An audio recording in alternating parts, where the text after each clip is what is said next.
Well guys, I asked for it, and I've received it. We've got Ordo Malleus being played by Francis, 9895 live. And we got Arthur Cloud playing as the Tyranids. I wanted to see some Grey Knights, I wanted to see some Tyranids, we got some.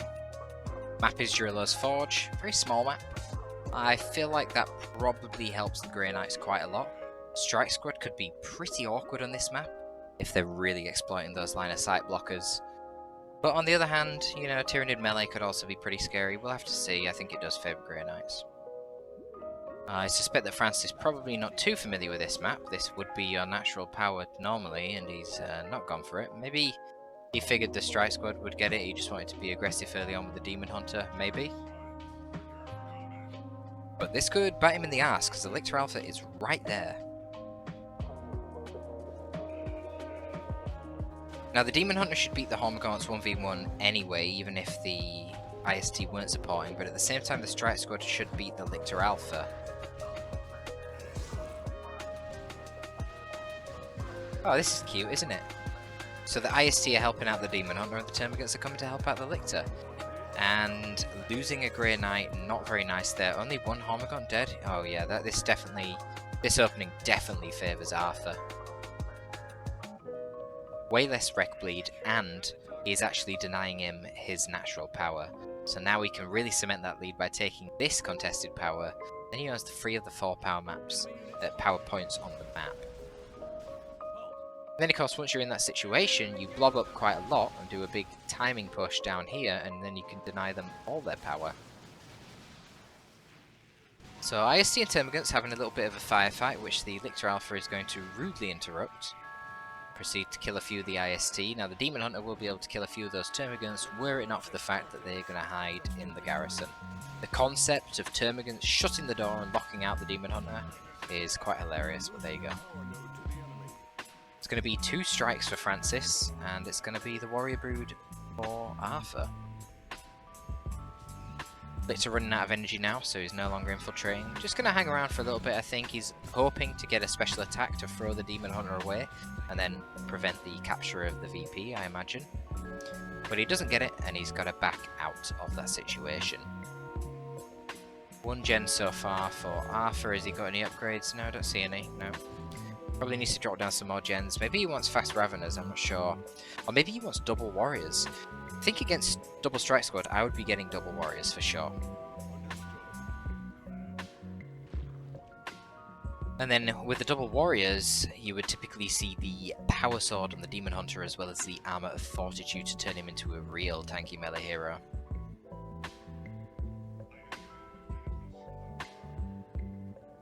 We'll see what the choice is. It's not clear right now what either player is going to go for next. Maybe even more IST would be pretty nice for this build for Francis. Because right now his issue is he's got a lot of expensive elite troops, but not a lot of capping power. We do see the feeder tendrils down for the Lictor Alpha. He's also getting the adrenal glands, give him a bit more energy. Tier 1, max energy of, well, plus 50. You'll notice his energy regen's going up quite a bit as well. It does improve his energy regen as well as his HP regen by a marginal amount as far as I'm aware. Yeah, 1 HP regen and 2 energy regen. Wow, yeah, so it really makes his energy economy very nice. Now...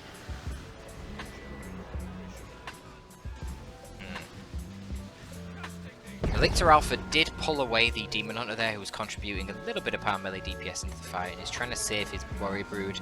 He does, but the Strike Squad do manage to pop 2 of those Warrior Brood models, and we are going to see double Warriors. Nice. Now, you really want your Hormagaunts to be near your Warriors when they get that leap into combat. Because ultimately, the Warriors don't do a lot of damage, it's the Hormagaunts that do the DPS. The Warriors are there for tanking, obviously giving you Synapse, and just constantly disrupting the opponent's formation. This is a bit of an awkward situation because you were really risking some brutal special attacks on those Hormagaunts there. Very awkward use of banishment so far from Arthur. Sorry, not from Arthur, from Francis. I wonder how much Francis has actually used Ordo Malleus. Hunter's Blade is coming out now. That will drain the energy of the Lictor Alpha, which could be very helpful, but also it's a nice 50 DPS power melee weapon. So a whopping 60% increase in the DPS that the Demon Hunter will be doing. That's going to be very useful against the heavy infantry warriors that are on the field. Very nice for a 120 costing wargear. Very cheap for a huge increase in damage and a pretty decent special effect as well. Yeah, the problem that Francis has got here is his units are a lot slower and he has far fewer of them than Arthur, so obviously, consequence of that is, well, he's losing all the map. But he's pumping a lot of upgrades into his troops. Here we go, now we've got the Armour of Fortitude as I suspected. It's going to make that Demon Hunter a lot tankier, increasing both his max HP, but also, more importantly perhaps, his HP regen by quite a large amount. He can also cast the Stasis on himself, kind of like a Bloodletter, to engage with the Barb Strangler Warrior Brood and get it too close to it, tie it up in melee, without actually getting suppressed himself. Plus he can also use it to disengage. This is looking like a bit of a tricky situation once again because there are no Hormagaunts here to counter-initiate. Now, luckily for Arthur there was only one strike squad there, but if both of the strike squads had rushed in, then that would have been a pretty awful engagement for the Tyranids. And now, at last, one of those Warrior Brood models is popped. There's a bit of a synaptic backlash. Psychic Stalemate dropped down on the IST as well, boosting their range and their damage, helping them contribute a little bit more to that fight. But the map control is a serious problem for Francis here. He needs to get moving. He's in a very awkward situation economically because he wants to get his tier 2. He's still quite far away. But my god, if he got another unit right now, he would be so far off tier 2, it'd be unbelievable. Yet not getting another unit means he's going to be really struggling for the map control. So it's a bit of a catch-22.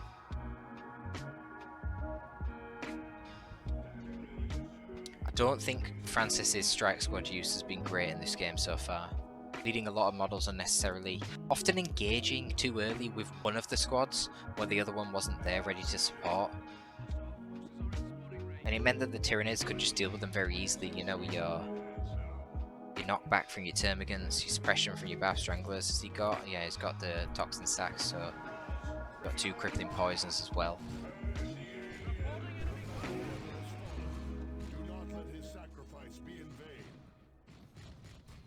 Hormagaunts catching the IST there, not really ideal. Looks like Fleshhook killed another Strike Squad model. The bleed here from these Grey Knights is insane. And the speed and momentum of the Nids is pretty great as well. With this, Hormagaunts forcing off the IST and then jumping straight onto the Gen farm. So then he has to seed this middle area. Now, some of these Termagants probably want to be getting onto the VP. In fact, just send the Warriors. Then your ranged deep blob can still keep doing their deeps. Warriors can get on with capturing the VP. Because right now, he's kind of sending his entire army to chase these down. I don't like this. Arthur has the unit advantage and the speed advantage. He shouldn't be doing this. Lictor's on the way back out again. Oh, we actually see Interceptors. I didn't even notice. Oh, this is quite scary now. So, Arthur needs to get to tier 2 pretty quick. Somehow Arthur is not going to tier 2 first even. Okay, because he's floating fucking shitloads. He's floating like 90 wreck. He could have started tier 2 a while back. He needs to get tier 2 and get some Gene Stealers. That's what Arthur needs to do. Because otherwise all this Grey Knight melee is going to go pretty nuts. As it already is. Look at this. This is madness. Oh my god, he wipes one of the warriors. That's really bad for Arthur. The choice to get the Interceptors here going to be absolutely fantastic. And of course, Interceptors have such great synergy with the Demon Hunter. The Demon Hunter is able to, just like the Strike Squad, grant more energy to the Interceptors. Furthermore, if your Interceptors do go in too deep, you can always warp them out with your ability from the Armour of Fortitude. So, much harder to wipe the Interceptors of the Demon Hunter. And Arthur kind of capitulating now, really focusing hard on trying to get the wipe on the Interceptors. He ends up losing one of his Termagant squads, and he's floating insane amounts right now. Come on, Arthur. You've got to notice. Otherwise, the Razorback / Rhino is going to be an absolute nightmare. He does notice, but wow, was he floating. Holy shit! He nearly has enough resources for tier 3. Jeez, Arthur. Alright. Now, the IC got wiped out at some point as well. So it's not all doom and gloom for Arthur. But of course, Tier 1 is where Tyranids do so well, and as the game progresses, things get a little bit trickier. He's going to need melee synapse with the Gene Stealers, but now that he's only got one warrior squad, that means he's no longer going to have the Melter Bomb in order to deal with a Razorback, so that would be an issue. We might just see a Dreadnought from Francis though, since he does have the Demon Hunter and the Interceptors, both of which are actually quite effective at tying up Venom Broods, which makes your Dreadnought a lot more viable. If he didn't have the Interceptors, then I would very much question going for a Dreadnought, because generally Venom Brood can counter Walkers much easier than they can counter Transports. Said it is also a good map for a Walker, lots of line of sight blockers and generally a small map. These Walkers will be a lot more effective than Transports on such a map. Okay, Gene Stealers are on the way, makes sense. Are we going to see some Adrenal Glands? Not yet. I mean, Gene Stealers without their melee synapse are really quite mediocre. Energy given to the Interceptors, there they go on their jump, they got their Justicar, so they knock over the Warriors straight away, and then the Strike Squad runs in and gets a special attack. These Warriors are getting wrecked. The Justicar is present, you see, and he's got a Power Sword. Warriors just wipe instantly. I don't know what the hell Arthur was doing there, he needed to get out. He did drop down the Pheromones from the Lictor Alpha, which debuffs. Oh my god, and now the Lictor Alpha's dead. Gene Stealers can't go in here. They're all completely alone against... The Gene Stealers are outnumbered 3-1 against Grey Knights. This is not a fight they want. No. Gene Stealers are strong. Gene Stealers are melee superiority, but for Christ's sake, they can't fight Grey Knights when they're outnumbered 3-1 without Synapse. We're seeing double Gene Stealers from Arthur.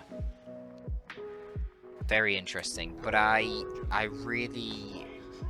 don't see how this can win, to be honest.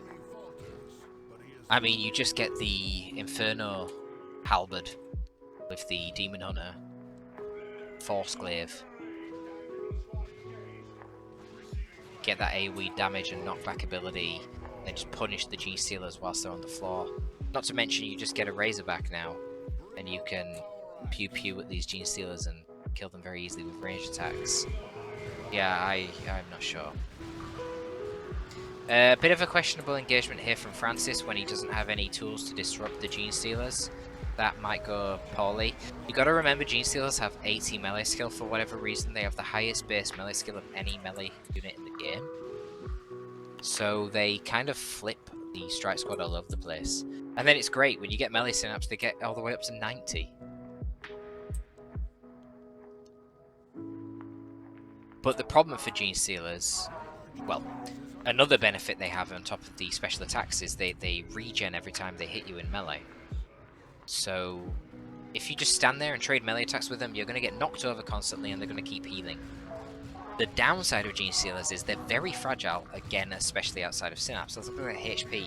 1050 HP on the squad. It's a tier 2 melee squad. Not a lot of HP, you know, that's only like the Interceptors in tier 1, in fact it's even less.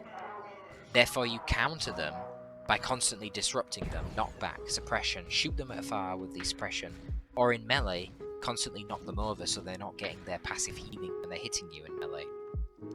So yeah, he went into that engagement there with the Interceptors already having teleported out, so he lost the disruption that he had in the prior engagement with the Interceptor teleport, and he also didn't have the Glaive, which he now has. He now has the Force Glaive. So that gives him the Inferno ability, which after a short delay do AoE damage and knockback around the Demon Hunter. So basically that is an on-demand damage spike and knockback spike. So it will turn those melee fights quite a lot. And now he's getting the Rhino, which yeah, you would be giving a Heavy Bolter upgrade, which turns it into a Razorback. There's no reason why you would ever get a Las Cannon against Tyranids. Come on, even with the Tyrant Guard, you wouldn't get a Las Cannon. That's ridiculous. Just drain its energy. Drain its energy and then it can't go into Shield Wall. Beat it up with Power Melee instead. Yeah, the threat isn't Tyrant Guards when you're fighting Tyranids, it's Gene Stealers. And here they are now, a vicious Tyranid melee blob. We've got the Hormagaunts, though they're lacking their Adrenal Glands, which I do disagree with. And actually, honestly, if you're going to use Hormagaunts, you need them fully upgraded, or they're actually a bit of a detriment. Oh, look at that Inferno. Let's see how this scrap goes. I feel like it's not going to go well for the Grey Knights, but they're focusing down the warriors. Arthur's making a mistake here. He needs to be moving the warriors out. They should be going in to knock over the enemy and then running out. And I think one of the Genestealers was idling for ages as well, so yeah, a bit of a poor engagement really from Arthur. I think Tyranids should win that for sure, if they play it properly. The Demon Hunter is contributing a lot of damage here. A lot of damage. Oh, some nice banishments going in. There's a bit of a scrap actually. Inferno should be off cooldown soon.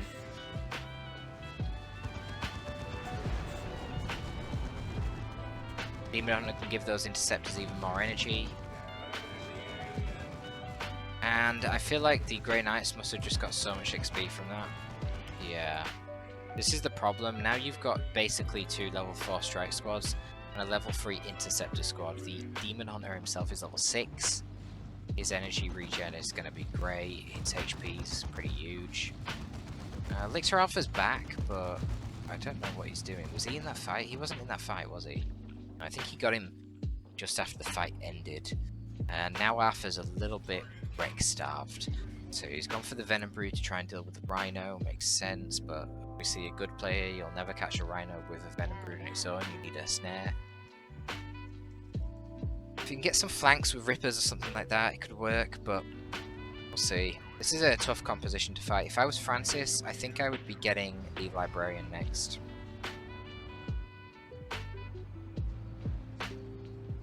Sanctuary would be just horrendous for Arthur to deal with. And then you can use Smite plus double banishment from the Strike Squad to do really good AoE damage to all of his forces. Potentially soften up those Warrior Brood before they even get into the fight.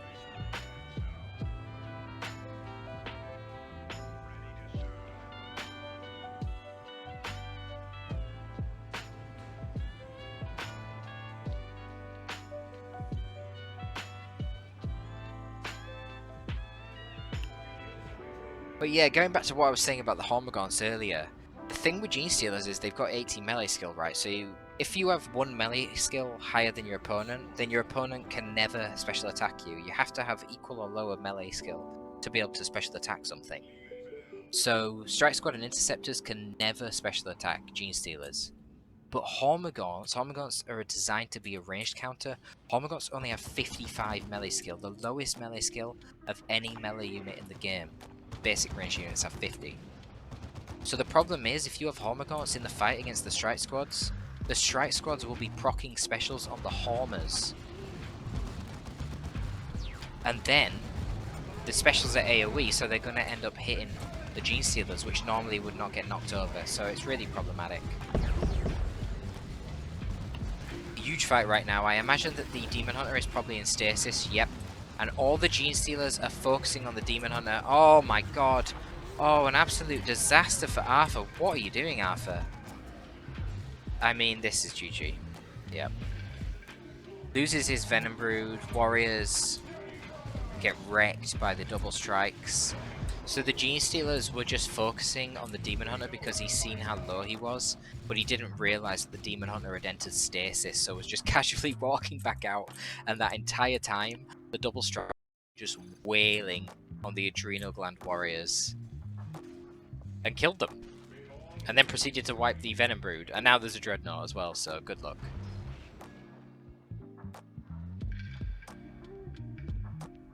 Arthur, you're committing your warriors way too much to these fights. You need to cycle charge them like it's Total War, brother.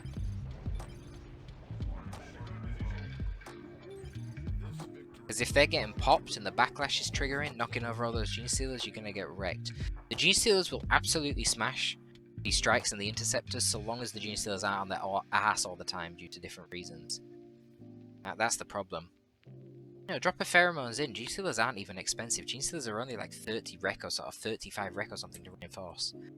You can just reinforce them mid-combat and combine that with the damage debuff from the pheromones. Yeah, you're going to do pretty well. But you've got to cycle that Warrior Brood in and out constantly to get their knockback and not have them take crazy damage. And if the enemy just bum rushes after your warriors, when you pull the warriors back, crippling poison them, and then have the Gene Stealers attack the unit that's crippling poisoned. That way, the unit isn't able to kite away as much, so your Gene Stealers are going to get more attacks in. And then the Gene Stealers, no doubt, are going to be proccing specials, knocking them over. And then by the time the enemy stood back up again, turn around with your warriors, jump back in, knock them over, and then run the warriors away again. The strike squads are going to melt. But the Demon Hunter there in those fights was an absolute nightmare for Arthur. Those Infernos were huge, sending the Tyrannid melee blob flying. He needed the Lictor Alpha to flesh hook him away and try and focus him down with the Termagants, but of course, he only even had one Termagant, like Blair, lost one of them in tier 1. Just a sloppy game that I don't know, you had a good start, that was definitely very winnable, but there you go, that can be every matchup. Well, that's all for this one, guys. Just a bit of a quick one for you. Hope you did enjoy. If you did enjoy it, please leave a like and a comment to make sure that this video goes out to more viewers. Thanks for tuning in. That is all for your boy Torpid, signing out.